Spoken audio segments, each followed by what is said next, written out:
Barca, I thank you for all your work. Let's send him to the U.S. House of Representatives.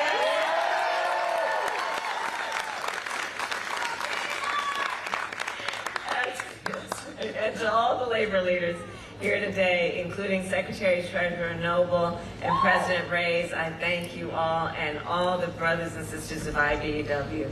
Thank you for all the work you do. I will tell you, I think it's now an open secret, I have as a dream that I will visit every IBEW local in the country.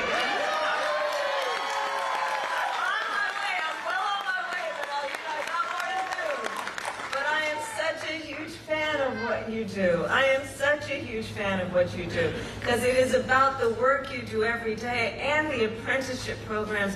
You are building America and America's future. And it is such good work and exciting work to the benefit of everyone.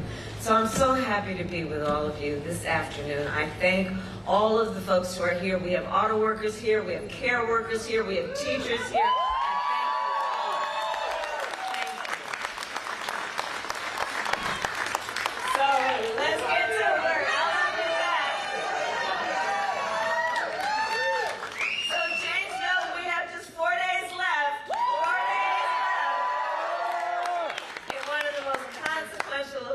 Of our lifetime, and we have a lot of work still to do, but I know who's here. We like hard work. Yeah. Hard work is good work. Yeah. Hard work is joyful work. Yeah. And we will win. Yeah.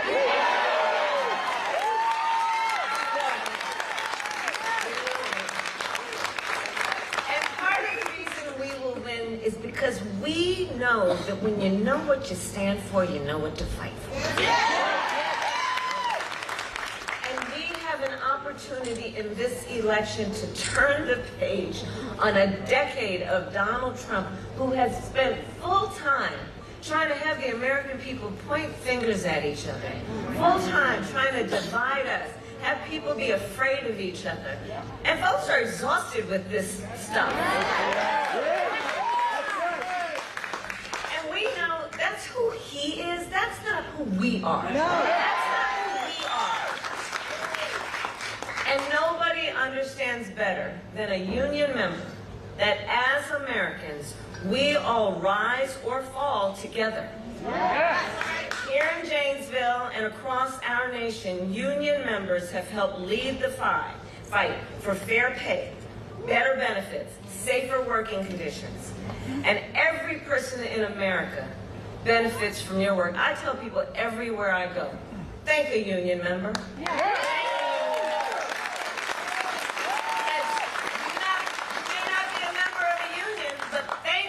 A union member if you got a 5-day work week. Thank the union member for your sick leave. Thank the union member for your paid vacation leave.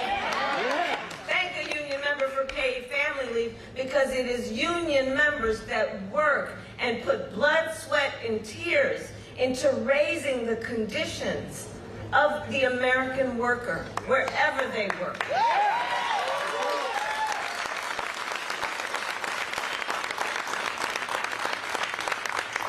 And collective bargaining benefits our entire nation. You know, I try to explain to some folks, I like, you know what, here's the thing about collective bargaining. I'm going to break it down for you. I don't need to break it down for everybody here, but to, you know, to people who are not here. And I say, look, wouldn't we all want a system that says that in any negotiation, the outcome would be fair, right? All reasonable people should want that in any negotiation, the outcome would be fair. All right. So if you're talking about the worker, one worker against the company, against the corporation, is that outcome going to be fair? No.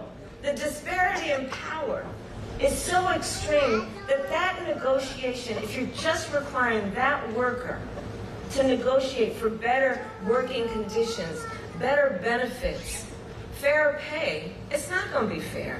Collective bargaining says, let the collective, the workers who all stand in the same place, join together as a collective and then negotiate to better ensure just one simple thing, that the outcome is fair.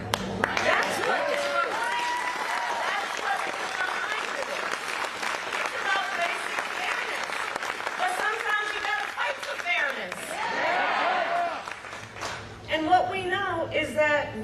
union wages go up, everybody's wages go up. When union workplaces are safer, everyone's workplace is safer. And when unions are strong, America is strong. Bottom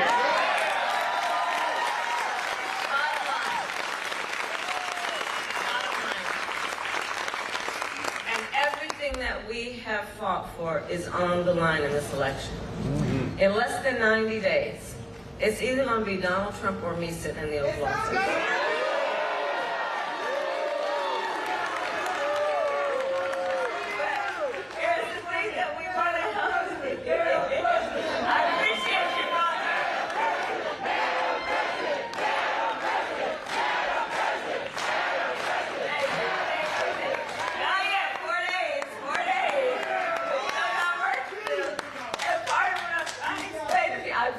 Brother, but let me tell you.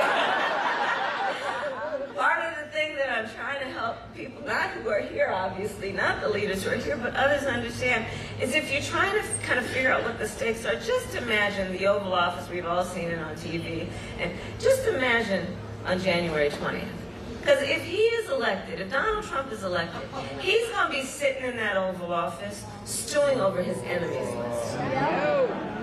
Because he spends full time plotting revenge and retribution. Full time. The man is angry. Yes, he is. Right? But you know what I'm talking about. So imagine on January 20th, it's either that, him plotting over his enemies list, or me working for you on my to-do list.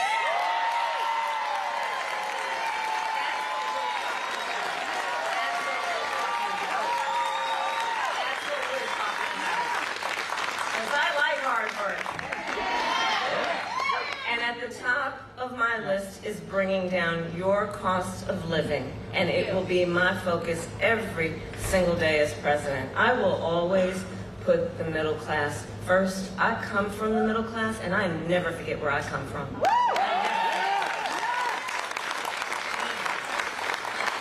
And we know to strengthen the middle class, we must make sure that America, not China, wins the competition for the 21st century.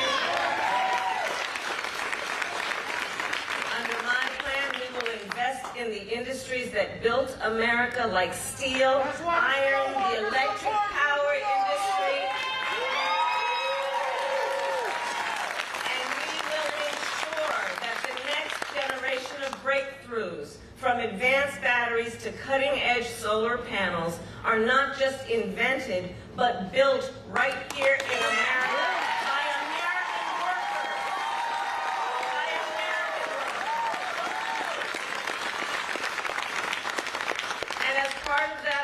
We will invest in manufacturing communities across Wisconsin and across America.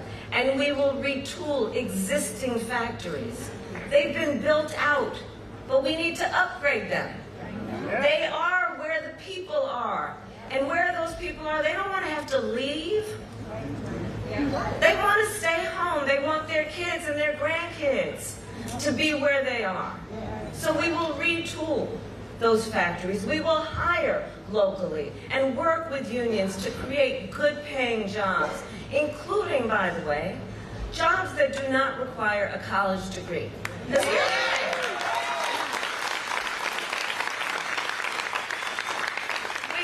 really understand and do better in understanding that a college degree is not the only measure of the skills and the experience of the qualified worker. That's right. That's right.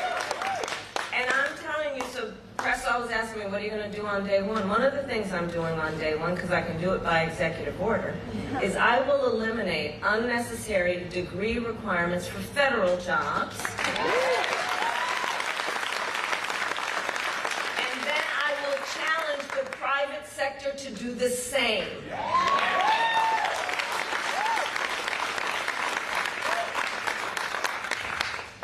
As we go forward, when we win, we will also continue to fight to expand the freedom to organize by passing the PRO Act. And work to end union busting once and for all. We will protect the pensions of and retirees. I've done it before. I'll do it again. Because when it comes to your pension, Social Security, Medicare, those are retirement benefits that the people have earned, and are due without anyone trying to take them away.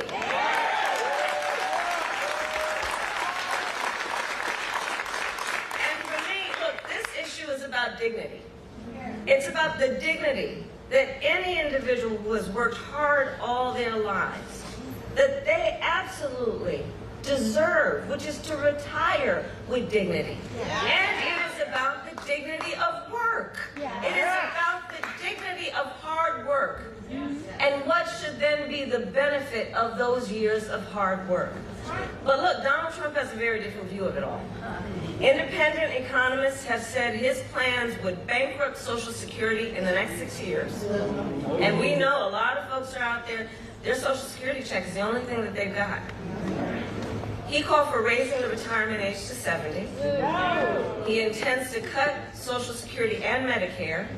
And remember, he said he was the only one, you know how he talks, he said he was the only one who could bring back America's manufacturing jobs. And then America lost nearly 200,000 manufacturing jobs when he was president, including thousands of jobs right here in Wisconsin. And facts be clear, those losses started before the pandemic. Okay? That's right. Making Donald Trump one of the biggest losers of manufacturing jobs in America's history.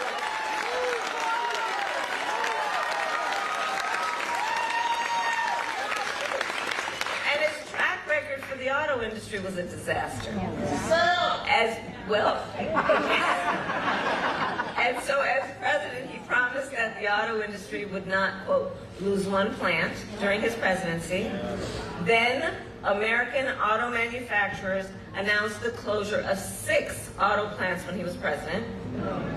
And Janesville, you know what those closures mean for communities. Thousands of union jobs lost. Factory sites sitting empty for years. Other businesses in town then forced to close.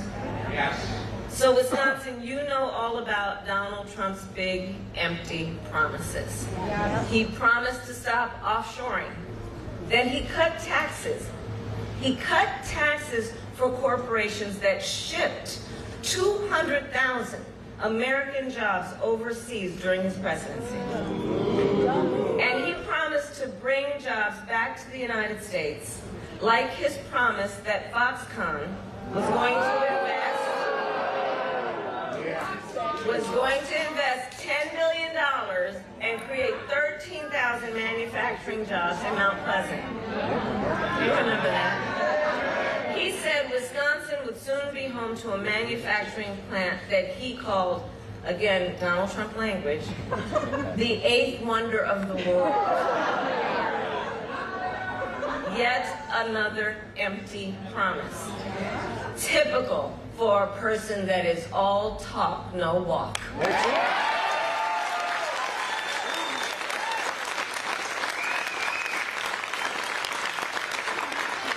all that to say, we here know, Donald Trump is no friend to labor. No friend to labor. He has been a union buster his entire career. He has called union leaders, quote, dues-sucking people. He said that he supports the so-called right-to-work laws 100%. He joked with a billionaire buddy of his about the mass firing of striking workers. And while he was president, he lowered labor standards and made it easier for companies to break labor laws and then get federal contracts, right? And so part of why I'm here is to ask all the leaders here, let's remind all the brothers and sisters of labor about who Donald Trump really is. Because he's got a lot of talk, but if you pay attention to what he's actually done, if you pay attention to who he has actually stood with when people needed a defender and a friend, you'll see who he really is. And we got to get the word out about this, because there's a whole lot of misinformation about what he is and who he stands with. And we know he does not stand with organized labor. So here's the bottom line. Donald Trump's track record is a disaster for working people, and he is an existential threat to America's labor movement. Yeah.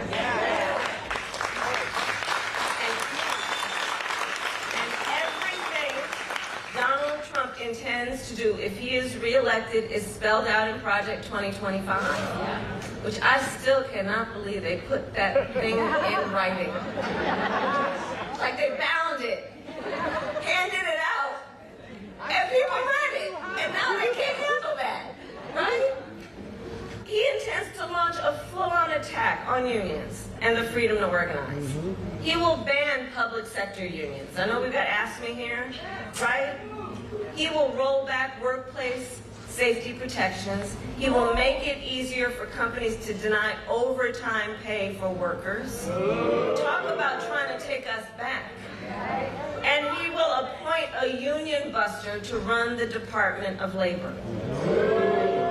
Not to mention what would happen with NLRB, right? So I say all this to say to the friends that America, as we all know, is ready to chart a new way forward. We are ready for a new generation of leadership for America.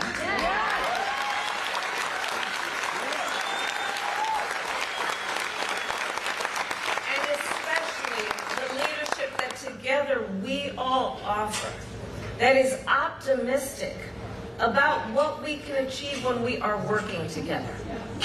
There's a certain spirit of how we think about all this that directly relates to whether as we move forward we will be stronger or not. And here's the thing that we all know. We're not going back. We are not going back. We're not going back. We're not going back. We are not going back. And here's the thing, Janesville, it all comes down to this. We are here together because we love our country. We love our country.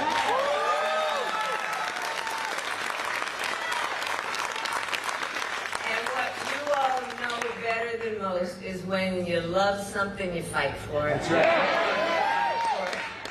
And I do believe one of the highest forms of patriotism, of our expression of our love for our country, is to then fight for the ideals of our country. And that's what's at play in this election.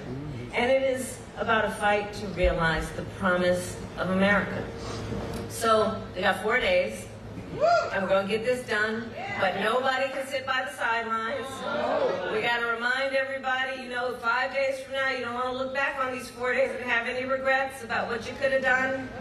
And everybody here knows how to organize, so I don't need to tell you that it's all about talking with each other. It's about reaching out to each other. It's about, in the face of a stranger, seeing a neighbor and helping, and unity, and helping people understand that the vast majority of us have so much more in common than what separates us. And labor knows how to do that best. We knock on doors, know how to text and call folks, reaching out to family and friends and neighbors, and we'll remind people that their vote is their voice, and their voice is their power. Right?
blacks